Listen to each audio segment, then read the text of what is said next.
오늘도 값없이 베풀어 주시는 주님의 끝없는 은혜를 누리며 승리하는 꿈일의 모든 분들이 되기를 소망합니다.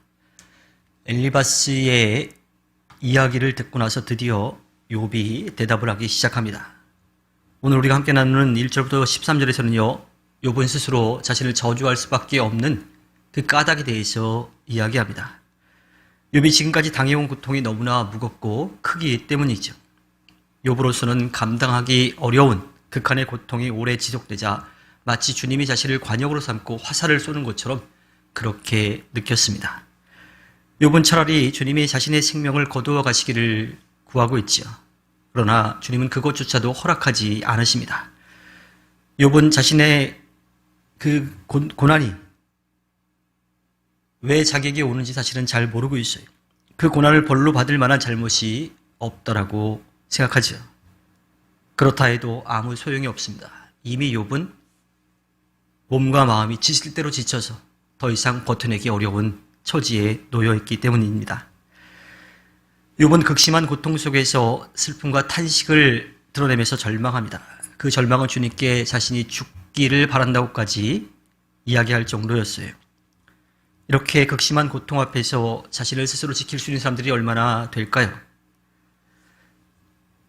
그래서 우리는 주님의 도우심을 늘 구하며 의지해야 하고 또 고난당한 사람들을 돌아보며 공감해주고 그들이 회복되기까지 믿음이 흔들리지 않도록 그 믿음을 잃지 않도록 격려해 주어야 합니다. 그래서 고난 앞에서 우리 자신은 물론이고 또 고통받는 그 사람들이 넘어지지 않도록 힘써야 하지요.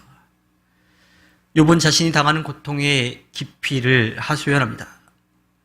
욥은 고난을 벗어날 수만 있다면 죽음도 마다하지 않겠다라고 하는 말들을 불평 섞인 어조로 쏟아내지요.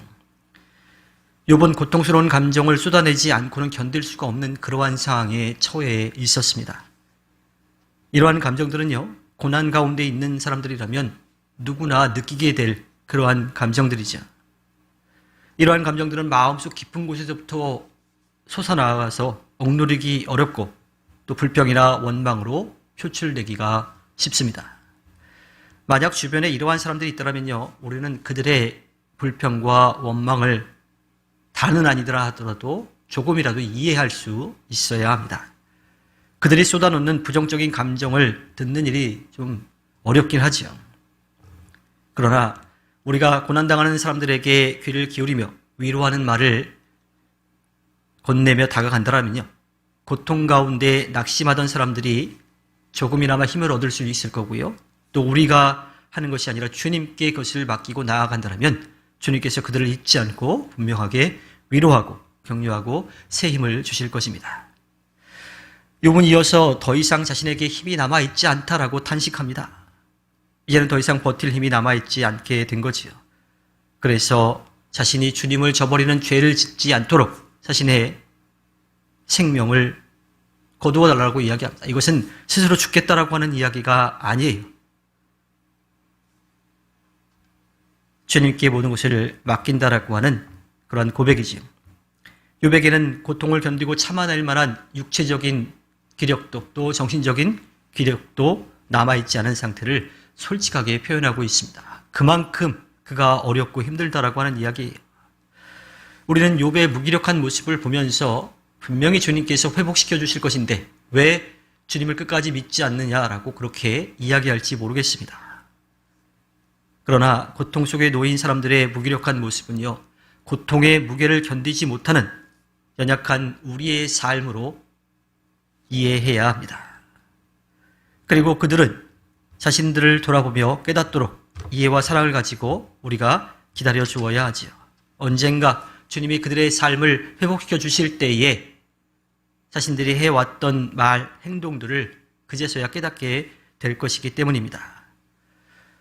고통 속에 처한 사람들, 그들이 무기력한 상황 가운데 있는 것을 우리가 조금이라도 도우려고 한다면요, 그들과 함께 곁에서 슬퍼하는 거예요. 그들에게 이렇게 해라 저렇게 해라 왜 이렇게 하지 않느냐라고 하는 그러한 이야기가 아니라 얼마나 힘들까, 내가 그 마음 다 이해하지 못하지만 또 너를 위해서 기도해 줄게 라고 하는 그러한 진심 어린 위로와 격려가 필요합니다. 지금도 주변에 고통 가운데 진정한 위로를 기다리고 있는 사람들이 있다면 그들에게 조금씩 다가가서 그들을 위해서 기도하고 또 그들에게 충고라기보다는 그들의 마음을 조금이라도 헤아릴 수 있도록 그렇게 마음을 열고 다가서는 모습이 우리들에게 필요합니다. 그리고 우리가 하는 것이 아니라 주님께서 하셔야 된다고 하는 겸손한 믿음으로 나아가야 합니다. 주님께서 허락해 주신 오늘 하루를 살아갈 때에 힘들어하는 이들을 위해 조용히 기도하고 우리도 새 힘을 얻고 지쳐있는 이들도 힘을 얻어서 주님이 주시는 능력을 힘입어서 새 힘을 얻어 나아갈 수 있도록 돕는 또 기도하는 꿈미래가 되기를 주님의 이름으로 부탁드립니다. 기도하겠습니다.